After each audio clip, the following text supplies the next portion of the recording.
Et bonjour à tous et bienvenue sur la chaîne d'Odan Lorcana, j'espère que vous allez bien, moi ça va extrêmement bien. On se retrouve aujourd'hui pour une anomalie de la méta comme on en trouve rarement. En effet, Michael Denis, si je ne dis pas de bêtises, Michael Bruno, décidément, je n'arrive pas avec son nom, s'est permis de faire un top 16 au gros tournoi qui a eu lieu ce week-end, le gros tournoi Pixelborn qui a rassemblé 297 joueurs avec des couleurs qu'on n'a pas du tout l'habitude de voir, avec un plan de jeu un peu plus flou aussi. Mais avant de passer à cet ovni, je vous rappelle que vous pouvez liker, commenter et partager la vidéo, ça me soutient et ça me fait extrêmement plaisir. Vous pouvez également vous abonner à la chaîne, vous êtes de plus en plus nombreux à le faire et je vous remercie tous chaleureusement. Comme d'habitude, la decklist se trouve en description de vidéo pour ceux qui n'ont pas le temps de regarder les parties, tout comme mes réseaux sociaux où vous pouvez me rejoindre dessus, et on passe tout de suite à la decklist. Alors oui, l'anomalie, parce que comme vous le voyez, c'est une decklist qui joue du violet et du bleu, une association de couleurs qui moi me parle, mais qui n'a jamais réussi à faire quoi que ce soit dans la méta. Et bien lui a réussi à performer en tournoi avec un deck en plus très peu cher, 85 € affiché au compteur. Alors qu'est-ce qu'il joue globalement? C'est assez compliqué d'expliquer la decklist sans, hormis en passant les cartes une par une, mais globalement il joue beaucoup de pioches en violet, avec les maléfiques, avec les merlins lapins, mes amis de l'au-delà évidemment. Il associe à ça de la pioche en bleu, avec les Flavorsham, si je les retrouve Flavorsham ici, les glaces à l'eau, donc normalement il s'assure des parties avec toujours beaucoup de pioches. Ensuite, qu'est-ce qu'il joue? Eh bien tout simplement la boucle Merlin Mime qu'on connaît en violet, avec 4 serpents, 4 renards, 4 crabes, 4 chèvres et 4 lapins qu'on a déjà présentés. Ensuite, il joue des T1 un peu classiques en violet maintenant, les adeptes de Tchernabog qui eux aussi permettent de piocher en fin de partie ou dans la tempo, ça dépend ce qu'on a besoin. Le Rafiki qui a plutôt une vocation défensive. Chose étrange, il joue un Pua. Enfin, il joue des Pua qui ont beaucoup de récursivité, donc je pense que c'est pour ça qu'il les joue. Pour 2, une de 2, killer 2, c'est assez simple à retenir. Et en fait, ce personnage, lorsqu'il meurt, il reva directement dans votre deck et vous mélangez votre pioche. Donc il va pas tout au fond, donc ça veut dire que vous pouvez le repiocher globalement à chaque tour. Je pense que ça lui sert pour avoir toujours des loreurs, parce qu'on a vu que contre les gros decks de la méta, c'est un peu compliqué. Si vous pouvez pas être plus lent qu'eux, il faut forcément être un peu plus agressif. Je pense que cette récursivité via le Pua l'aide à gagner des parties, on verra sur Pixelborn tout à l'heure. Ensuite, il joue 4 Grand Mertala pour s'accélérer en encre, tout comme 3 Merlin Mickey Mouse Détective qu'on a énormément l'habitude de voir. Chose assez marrante, il joue Jody Ops qui permet, donc pareil c'est un gros loreur, pour 3, une 2-3 qui lord 2. Lorsque vous la jouez, vous pouvez détruire un objet, son propriétaire piochera alors une carte. Ça peut être joué sur vous, si jamais vous n'arrivez pas à trouver votre Flavorsham et que vous avez absolument besoin de piocher, vous pouvez l'utiliser pour détruire une de vos glaces à l'eau et piocher un, mais évidemment son utilité première ça va être de chercher les objets pénibles de vos adversaires. Je pense notamment aux plumes en forme d'arête, au hameçon de Maui en rouge et d'autres objets certainement que j'oublie tout de suite. Ensuite, le retour de la terrible Elsa du set 1 pour faire un peu de tempo en fin de partie, j'imagine, pour gagner des parties sur le fil. L'Aïsma, pareil, donc c'est du contrôle, il a choisi de pas jouer de Hades, de pas trop ralentir son deck, j'imagine qu'il veut aller assez vite et passer en dessous des decks rouge-bleu et violet-rouge notamment. Vous pouvez noter aussi que vous n'êtes pas obligé de faire son effet, vous pouvez juste la jouer pour poser une 4-4 qui lord 2. Vous pouvez aussi renvoyer un de vos personnages dans votre bibliothèque pour piocher 2, ça peut toujours être utile. 2 emberlificotages, évidemment, si vous faites face à des match-up aggro, ça peut être très utile. Un grimoire du sorcier. On connaît la force du grimoire du sorcier pour aller chercher les derniers points de l'or. Et je crois qu'on a fait le tour. Très peu de non-ancrable, 10, donc normalement vous n'aurez jamais de problème d'encre. Et on va passer immédiatement à Pixelborn pour tester ce deck pour le moins étrange. Et c'est parti sur Pixelborn pour tester cet ovni, ce deck qui ressemble à pas grand chose, on va pas se mentir, mais qui a perfé dans un énorme tournoi. On joue contre Handsome Woozle qui a un beau bug d'affichage sur son icône d'invocateur. Enfin, pas d'invocateur, je sais pas comment on les appelle. Alors là, on a un T1, on a même double T1. On a un T2, ça on n'en veut pas, c'est trop tôt. Ça pourrait être utile. Est-ce qu'on garde les deux? On peut garder ça fait de la pioche. Est-ce que du coup on garde le Rafiki, sachant qu'on commence? Ah, on a un Mickey Mouse. Bon, on va pas en garder trop. On va jouer un Rafiki. Bleu-gris, du coup, ça va essayer de setup un affreux Big Ben pour bien nous embêter. Nous, ce qui est pas mal, c'est qu'on va pouvoir le ralentir dans sa folie de l'or avec Juddy Hops. Ça, on n'en veut pas pour le moment. On fait un point de l'or, on récupère le Rafiki en main et on fait un début digne des plus gros decks rouge-violet.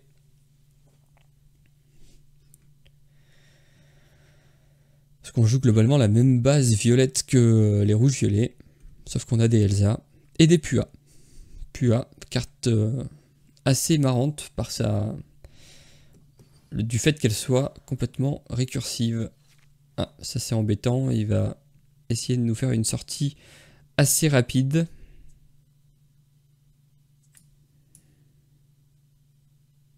On peut lui proposer...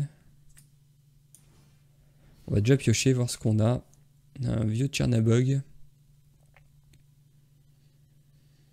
Ça nous embête un peu. Après, il va être obligé de faire quelque chose. On va l'obliger à réagir parce que... S'il attend trop, après, il va avoir un board complètement intuable. Ça nous va, il va peut-être se sentir capable d'aller en encre avec Monsieur Mouche. Ça nous arrangerait. Bah là, on sait que si... Ça, c'est bien, on va pouvoir lui détruire. On aurait aimé jouer notre Mickey aussi, mais on peut pas. Ça va partir. On va... Ah, sinon, on n'est pas obligé, on peut juste trade et se développer aussi un petit peu. Je pense que c'est ce qu'on va faire.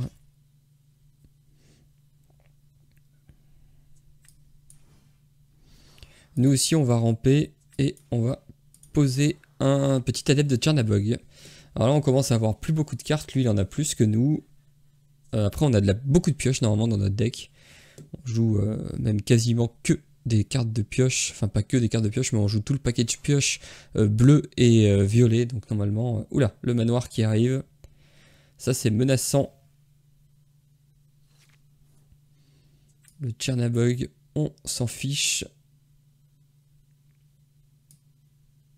On va évidemment essayer d'empêcher cette horreur de fonctionner. On va pouvoir rejouer notre Mickey. On est déjà à 7 d'encre, mais on n'a pas grand chose en main. On n'arrive pas à trouver nos cartes de pioche. La glace à l'eau. S'il joue pas Flavorsham immédiatement, ah bah on va lui détruire sa plume.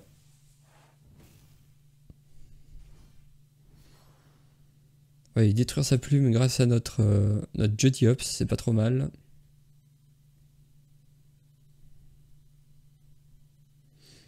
Il a l'air un peu à court de cartes aussi. On a double Juddy Hops, on peut lui détruire tous ses objets. C'est ce qu'on va faire parce que s'il lui reste un Flavorsham, on serait extrêmement déçu. On va essayer plutôt de trade le board.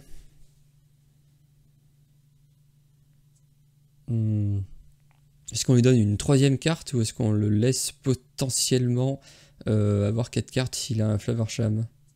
Je pense qu'il n'a pas de Flavorsham. On va tenter le Merlin. On va pas aller trop... on va pas jouer... Je pense qu'il n'a pas de Flavorsham.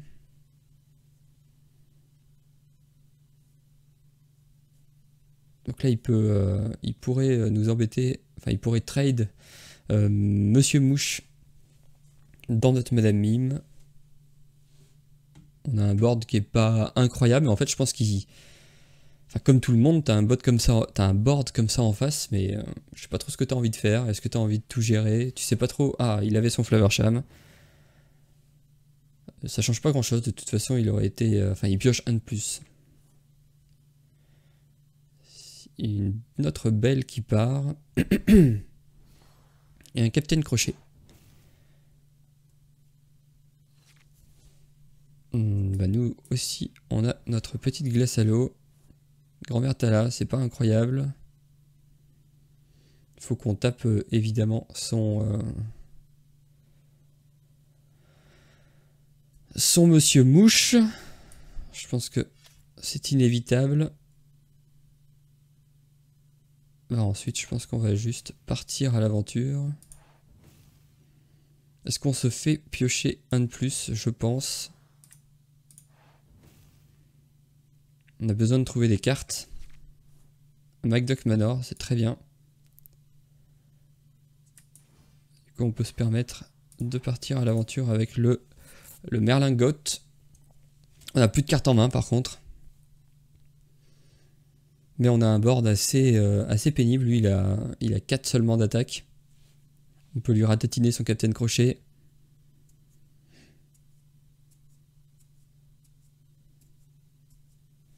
Il a que 3 cartes en main. Fait clochette, c'est chiant. C'est chiant, mais ça accomplit pas non plus grand chose. S'il peut aller chercher notre Flavorsham. Ça, c'est un peu couillon. Ça nous gêne pas trop. Là, il est à 5, du coup il tue pas le lieu.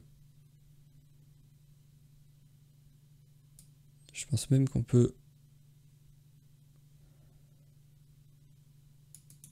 alors comment est-ce qu'on joue? Est-ce qu'on essaye de lui détruire le board ou est-ce qu'on veut faire du lore plus vite que lui?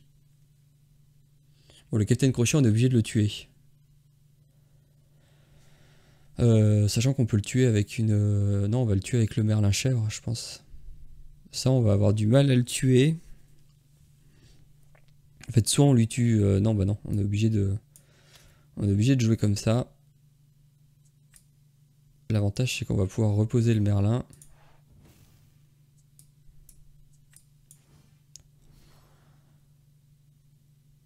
Bah là, évidemment, on va prendre les deux.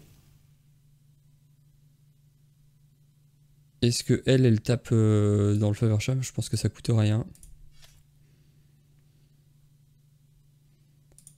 Je pense qu'on n'est pas trop mal. On a fait un bon tour là. Là, il pourrait taper là, détruire nos deux Judy Ops, mais il laisserait le lieu. Il abandonne. Bon, on s'en est sorti. Je pense qu'en effet, on avait mis trop de cartes sur le board. Ça devenait un peu complexe pour lui. 1-0 avec ce deck étrange qui a l'air de fonctionner. On a eu de la chance sur le MacDuck Manoir quand même. On va pas fanfaronner. Mais oula, un deck a priori ultra aggro, jaune violet. Là, il va falloir gérer le début de partie. Oh bah parfait. On a un emberlificotage pour l'embêter. Pua, le grimoire, on n'en a pas besoin, je pense. On a elle pour aller faire de l'encre. Et on commence en plus. Je pense qu'on va enlever le Pua. Le Pua ou la grand-mère Tala? Ça, on sait sûr qu'on garde, il faut qu'on ait de la pioche. Ça va nous servir. Je pense qu'on va jeter Pua. Dans ce match-up là, je pense pas que ce soit vraiment utile. Je pense pas qu'on ait besoin d'avoir une carte qui revient tout le temps. On a juste besoin de détruire ces... Oh bah, de toute façon, elle a décidé de revenir. Je pense qu'on va encore l'acheter. Hein.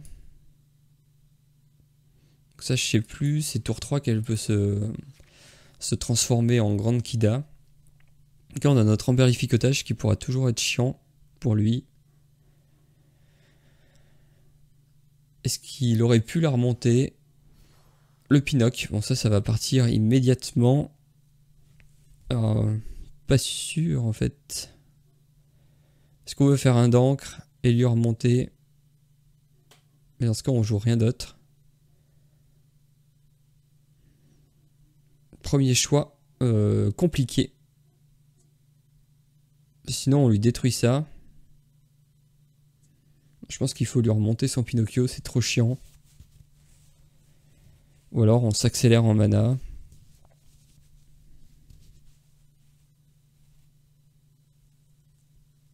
En vrai, on peut jouer... je pense qu'on va juste jouer crabe pour lui défier son... Et dans ce cas, on lui remonterait jamais son Pinocchio. Parce que ça, c'est très fort quand même. Ça peut, on peut la... Sinon, on joue juste Madame Mime.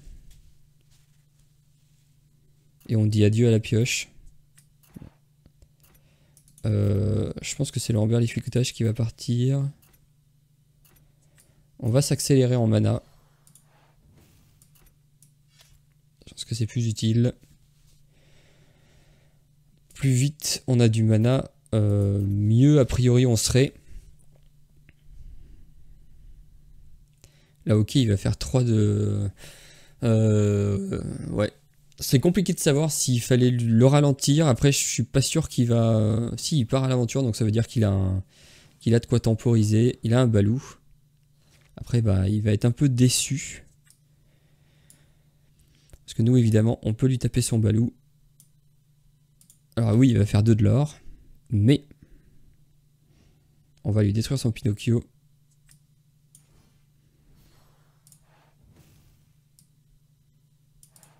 Oula, j'ai failli donner plus 3 d'attaque à son Pinocchio, ça aurait été terrible. 6-0, on n'est pas trop loin, on arrive dans des tours un peu plus intéressants pour nous. On va notamment pouvoir chanter mes amis de l'au-delà s'ils ne nous posent pas des menaces trop fortes. On va pouvoir encore s'accélérer en mana. Ça c'est chiant, mais c'est pas incroyable. Pascal, ça nous va. Et Wendy, c'est plus pénible. On a le Goat, qui nous intéresse pas trop. Je pense vraiment qu'on va chanter. On a le manoir. On a 6 de mana.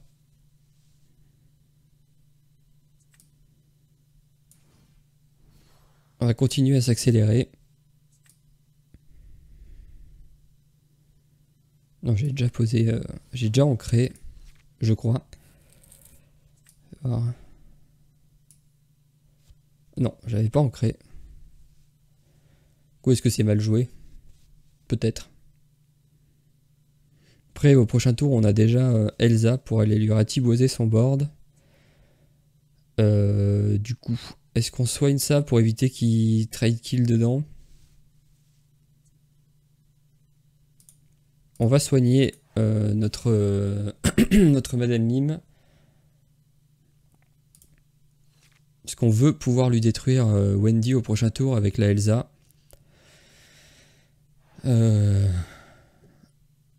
Ok, classique. Là, il part vraiment le balou. Évidemment, il est pénible.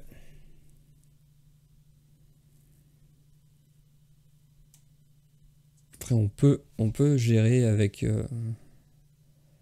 On va gérer comme ça d'ailleurs. Ça lui donne 2, hein, c'est chiant. Mais on n'a pas le choix. Faut qu'on stoppe l'hémorragie au plus vite. Et est-ce qu'on poserait pas un manoir de Picsou?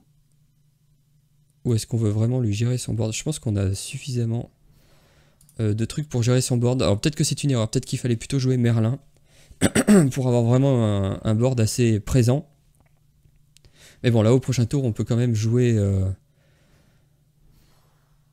Ça c'est bien. Donc là, évidemment, on jette le Pua. Là, on va jouer une Elsa. On va lui engager ça et ça pour tout les détruire. Alors, comment est-ce qu'on détruit tout? En prenant le moins de risques possible. Je pense que c'est comme ça. Le problème, c'est qu'il va faire 2 par tour. Ça, c'est embêtant, mais nous, on va commencer à l'orer assez vite. Il n'y a plus de cartes en main. Il fait 2 de l'or par tour. Nous, on peut en faire un peu plus, mais ça va être compliqué. Hein. Ça va être compliqué, on s'est peut-être réveillé trop tard. Merlin chef qui nous arrange pas du tout.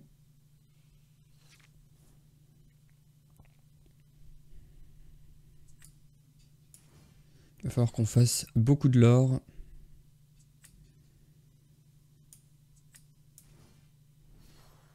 Celui-là, il gagne dans 2 tours.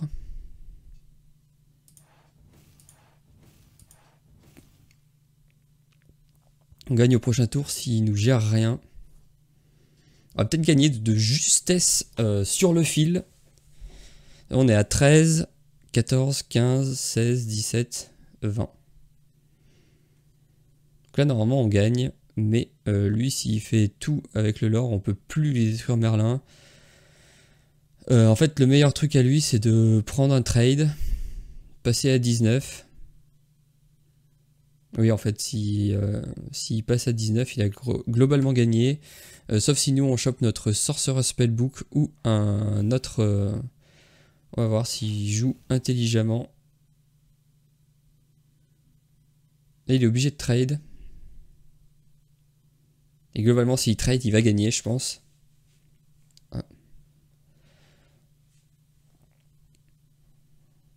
Il fallait qu'il meure, je pense. Faut que ça change pas grand-chose, en fait.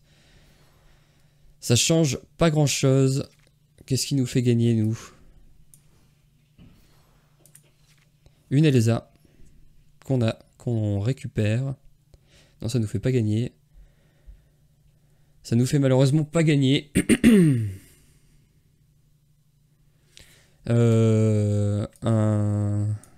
Une chèvre.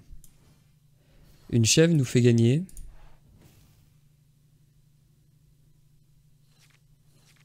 Pas de chèvre. Quelque chose qui nous aurait... Ah, on est trop bête. Je crois que je suis trop bête. Je crois que je pouvais juste remonter la chèvre et on gagnait en fait. Ah, peut-être qu'on a quand même gagné. Hein. Je peux peut-être la remonter encore. On a quand même gagné. En fait, je suis très bête. Mais ça, vous l'avez déjà remarqué. On gagne, heureusement. Heureusement qu'on gagne. On la gagne avec un peu de chance, un peu de réussite. En fait, on avait gagné tout court. On avait gagné. Bref, passons à autre chose. On se rappellera de cette erreur. Pour ne pas la reproduire, évidemment.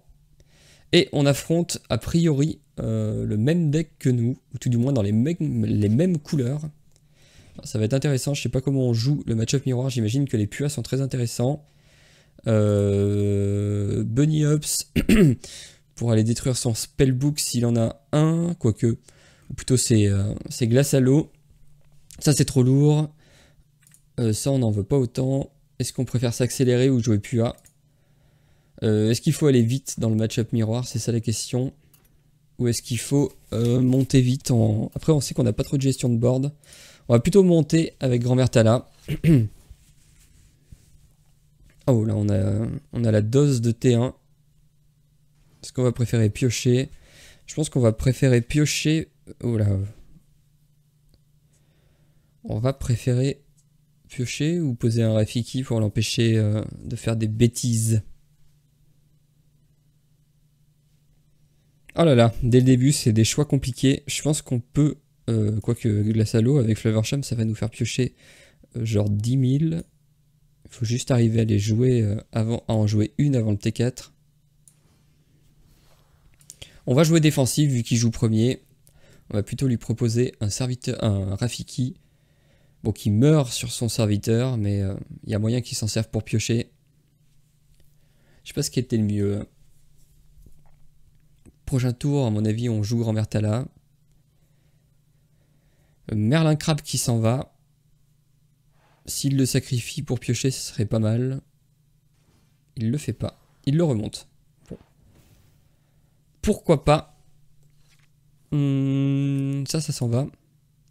La question c'est est-ce qu'on joue double Glace à l'eau ou une Grand-Mère Tala? Je pense qu'on va rester sur notre plan de jeu initial. Qui est de ramper un petit peu, de de reprendre une position plus ou moins. Le manoir qui s'en va. Je pense que c'est presque clé dans le match-up miroir. La plume en forme d'arête qui arrive pile poil sur notre Judy Hopps. Alors c'est pas la même decklist que nous, parce que nous on joue pas de plume en forme d'arête.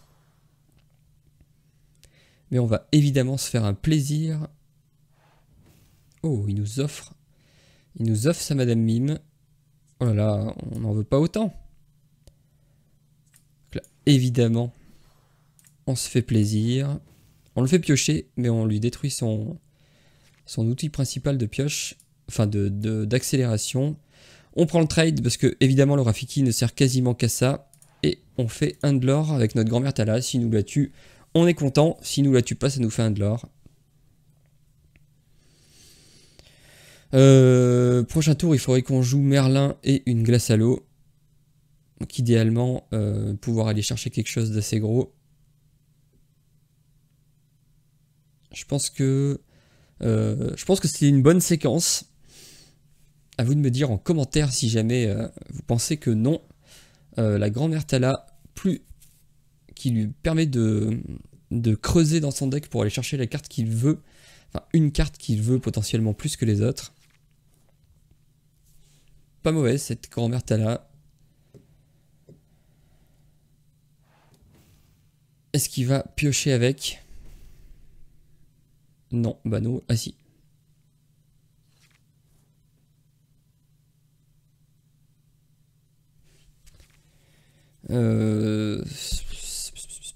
C'est pas super. On va poser une glace à l'eau. Ah, ça c'est mieux. On peut potentiellement... Non, on va peut-être pas ancrer ça. Est-ce qu'on n'ancre pas la deuxième glace à l'eau pour jouer... Ouais, je pense qu'on va faire ça. On va jouer le Mickey.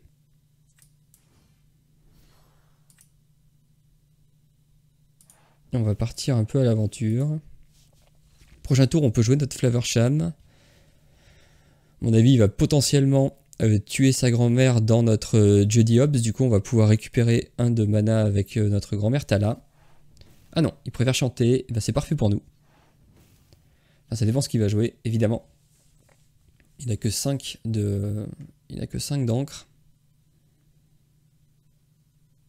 On va pouvoir nous sacrifier notre grand-mère Tala dedans. Quoique je sais même pas si on va pas plutôt préférer faire de l'encre. Faire du lore. Je m'y perds.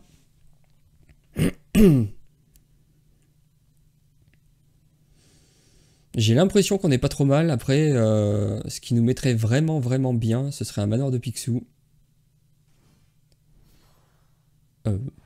Ça nous va, parce que c'est pareil. De toute façon, il va prendre Judy Hopps, mais on va pouvoir récupérer ça, Madame Mime, avec ça. Il chante à la dure.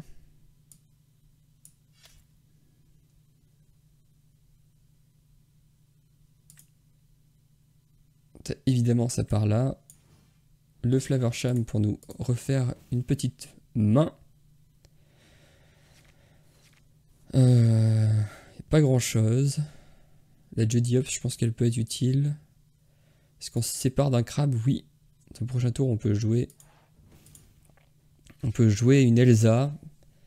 Peut-être un peu tôt pour jouer la Elsa. Sachant qu'il pourrait jouer la sienne par-dessus. La grand-mère, évidemment, qui revient. Commence à être un peu en rate d'options. Double grand-mère, ça c'est chiant, parce qu'en fait, il creuse tellement son deck qu'il choisit sa prochaine carte. On n'a aucun intérêt à jouer ça, nous. On n'a pas beaucoup de choses à faire. On va juste mettre du board.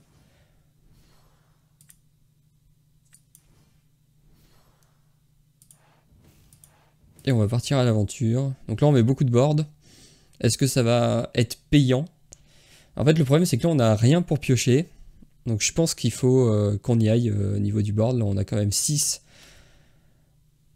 On n'a plus que 5 de potentiel de l'or.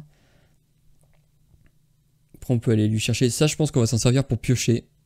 Donc c'est pas trop mal à ce moment de la partie. En gros, ça fait pour 2, tu fais un de l'or et tu pioches. C'est quand même acceptable.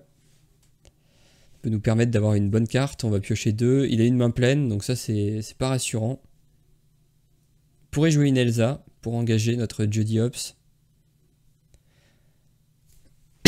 Et la détruire. Il joue un Hades. Il bannit le Flavorsham. C'est vrai que si on a des objets, ça peut nous permettre de repartir, mais bon.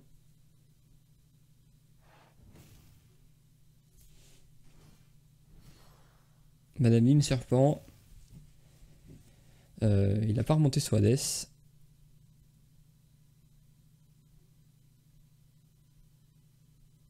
On va commencer par faire ce que j'avais dit, piocher. De toute façon, il ne survivra pas au prochain tour. 2 Madame Mime Renard, ça fait beaucoup. Ça peut nous permettre de faire du lore. Remonter Madame. On est même pas. On pourrait même, sinon, taper plutôt avec notre Mickey, hein, qui nous sert pas forcément à grand chose. Et reposer une Judi Hopps. En espérant qu'il n'ait pas de quoi la gérer. En gros, on peut refaire ça le tour prochain. Du coup, ça pourrait potentiellement nous amener à 14 de l'or. Ce qui serait assez plaisant. On a la Elsa, mais on veut pas la jouer tant qu'il a trop de cartes en main. Parce que c'est fort, mais ce serait trop facilement gérable. Genre, on se prend un Hades sur notre Elsa. On a investi beaucoup de ressources pour juste engager ces créatures. Alors ça, c'est chiant. Bon, il va nous faire piocher.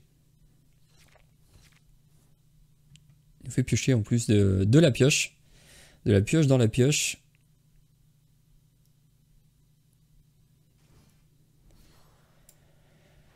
Le Mickey Mouse. Il a 11. Ah, ça. Ça, c'est bien. Parce que du coup, on peut aller lui chercher. On peut chanter avec le Merlin Crabe. Oh! Ça sert pas à grand chose. Il se prend un peu l'enfer du monde sur lui. Par contre, on peut lui gérer pas mal. Là, peu importe. On perd tout, hein, par contre. On perd notre board.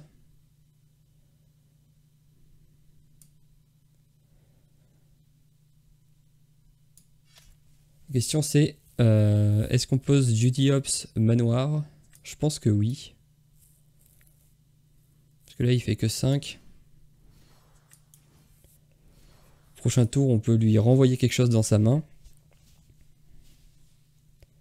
Voire même jouer une Elsa.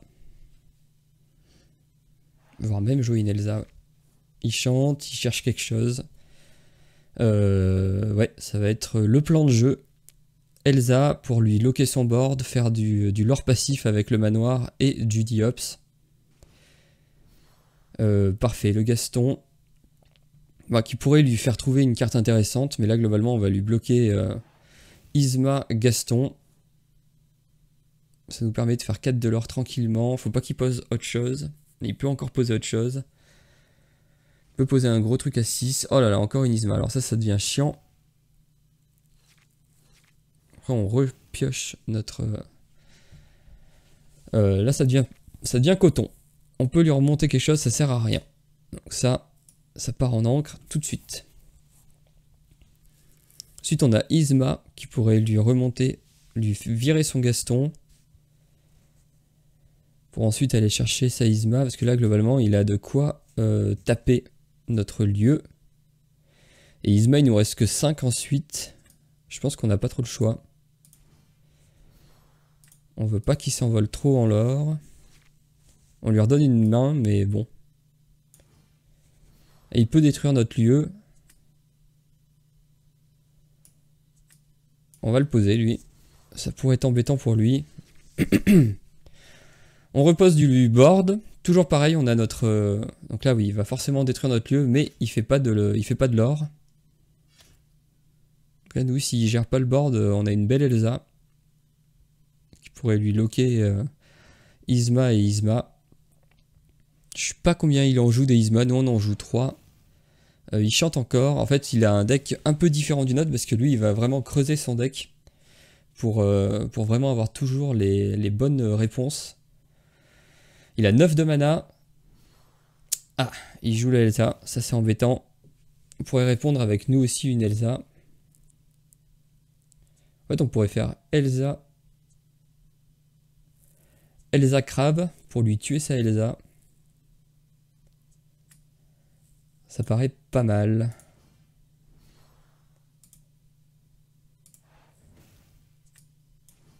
On va jouer un crabe. Va permettre à lui d'aller défier sa Elsa. On n'a plus trop de réponses par contre. On a un peu tout mis. S'il a encore une Elsa, c'est complexe. Qu'est-ce qu'on aimerait piocher nous maintenant? Le manoir, un manoir encore, ce serait pas mal.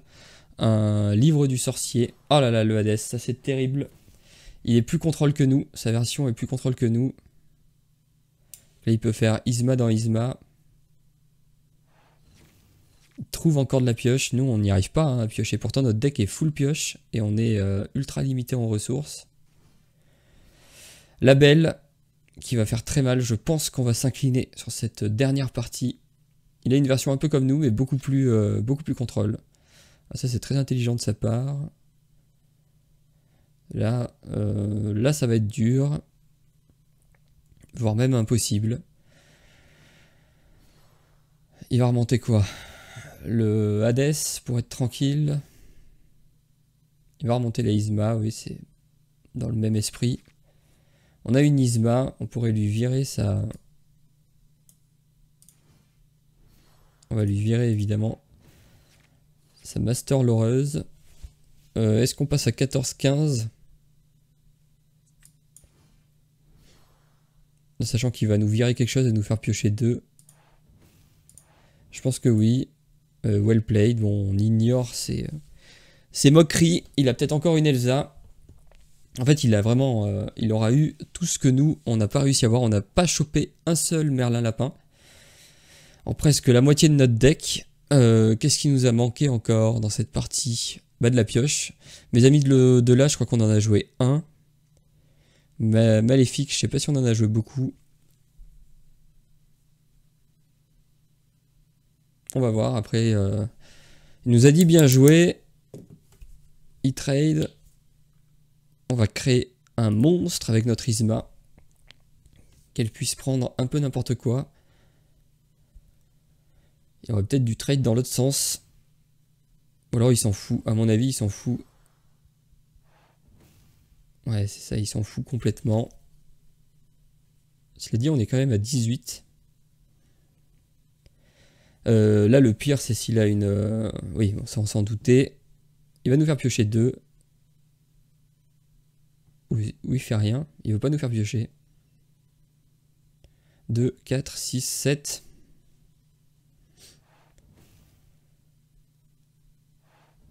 Il le joue tel quel.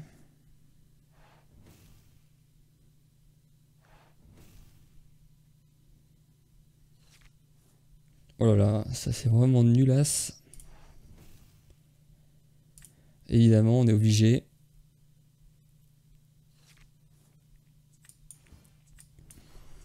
Un petit Pua.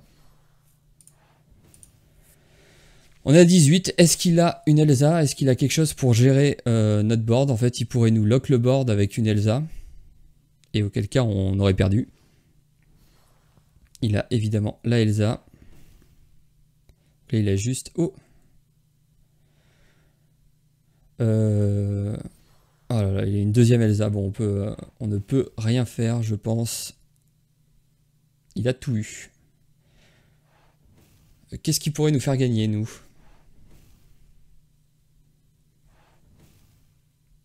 Mes amis de l'au-delà. Ah non, il avait déjà gagné en fait. J'avais pas vu. Bon, et bien voilà. J'espère que cette decklist là vous aura plu. C'est un deck assez innovant. Vous voyez, il commence à y en avoir d'autres versions sur le ladder. Moi j'ai pris une version qui a gagné donc le tournoi le tournoi Pixelborn. Voilà, vous pouvez évidemment liker, commenter et partager la vidéo, ça me fait extrêmement plaisir. Vous abonner à la chaîne si vous ne l'avez pas déjà fait et que vous voulez rater aucune des prochaines vidéos. Je vous souhaite évidemment une excellente journée ou une excellente soirée, tout dépend du moment où vous choisissez de regarder cette vidéo. Allez, salut!